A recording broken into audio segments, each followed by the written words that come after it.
C'est ici la plus grande région d'élevage de chevaux de course au monde. Le Kentucky voit naître 30 000 pur-sang par an. Ce petit état rural perdu au centre des États-Unis, ancien territoire qui servait de réserve de chasse aux Indiens, a été l'un des derniers à avoir été colonisé de toute l'Amérique. Les pionniers ont tout de suite compris l'intérêt d'élever des chevaux sur ces immenses territoires posés sur une plaque de calcaire qui fait la richesse du sol. Le décor semble n'avoir pas changé en 2 siècles, l'ambiance western non plus. Aujourd'hui, tous les plus grands éleveurs du monde, les Américains bien sûr, mais aussi les Européens tels Coolmore, les Maktoum, les Abdullah, mais aussi les Niarchos et les Vertemer, possèdent leurs haras qui s'alignent côte à côte autour de la ville de Lexington, séparés par des kilomètres de clôture en bois à 4 lisses qui dessinent un paysage unique au monde. Mais il y a aussi un Français, un seul et unique Français, qui s'est installé dans une bourgade nommée Paris, ça ne s'invente pas. Ancien entrepreneur en France, éleveur en Normandie au haras du Bois-Carouge, Florent Couturier habite désormais avec sa famille dans une maison digne de la conquête de l'Ouest.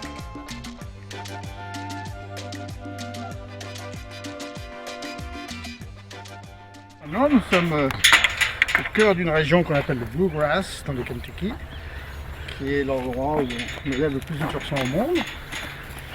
Et plus particulièrement, nous sommes à Paris, puisqu'on prononce Paris en anglais, et qui est une région où il y a beaucoup de haras, dont certains très grands, comme Claiborne, extrêmement connu.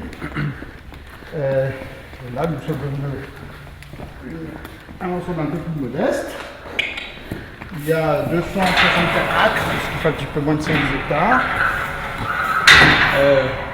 Ce qui pour moi est une très belle taille par rapport à ce que j'ai en France.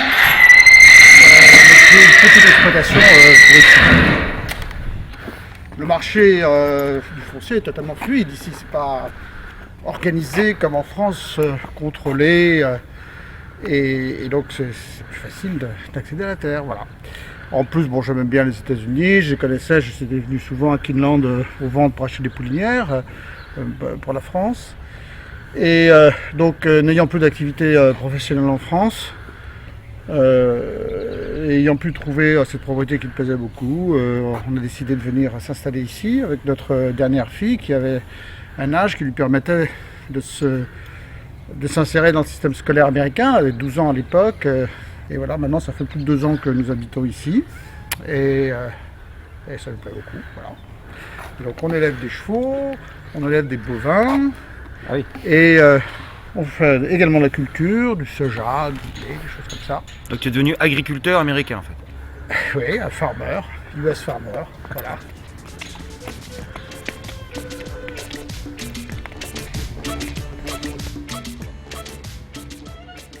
Allez, on est au petit matin et ici, la technique d'élevage est assez différente de ce qu'on a en Normandie, pour des raisons essentiellement climatiques. Les chevaux vivent essentiellement dehors et on ne les rentre pas la nuit. Et on les rentre le matin pour leur donner un repas et pour contrôler que tout va bien, etc. Et 2h30 à 3h après, 2h30 en moyenne, ils ressortent pour tout un cycle jusqu'au lendemain matin. Les propriétés sont très grandes, il y a beaucoup d'espace et effectivement on a un peu l'impression de champs vides. Donc c'est dû au fait que la densité de chevaux à l'hectare est beaucoup plus faible que chez nous. Il y a encore 20 ans, le tabac était la principale production agricole du Kentucky, ça représentait 50% du revenu agricole du Kentucky. Et c'est pour ça qu'on voit des grands barns comme ça à peu près partout dans la campagne, qui servent encore au tabac ou qui ne servent plus. Sur des séchoirs à tabac, c'est ça? Oui, c'est ça. On accroche les feuilles de tabac sur différentes hauteurs, différents étages.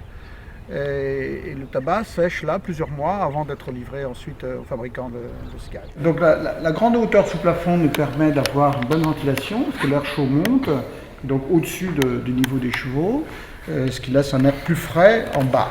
Mais pour avoir un air frais, il faut capter le vent, quelle que soit la direction qu'il a. C'est la raison pour laquelle donc, c'est très ouvert aux 2 extrémités du barn, mais aussi les portes ne sont pas des portes pleines, de façon à ce que l'air puisse circuler perpendiculairement à l'allée centrale.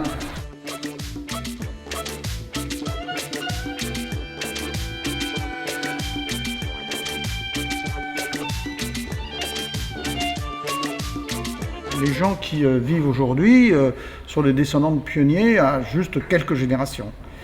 Et l'État étant resté relativement rural, proche de la nature, donc l'esprit pionnier est demeuré. Et c'est d'ailleurs un élément assez sympathique de la façon dont vivent les Américains ici. Ils ont un esprit de communauté, d'entraide, chacun se connaît, on se présente quand on se rencontre pour la première fois, et on est toujours prêt à aider. Voilà, nous, on a été surpris quand on est arrivé ici de voir tous nos voisins, les uns après les autres, venir se présenter. Et régulièrement, quand on rentre le soir, on trouve un panier de légumes au pied de la porte. C'est des voisins qui ont récolté leurs légumes.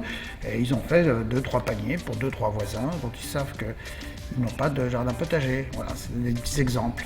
Et je pense que ça, effectivement, ça vient de cet esprit de pionnier où au début, il n'y avait pas grand-chose, hein, où les pionniers étaient habitués à partager entre eux ce qu'ils avaient.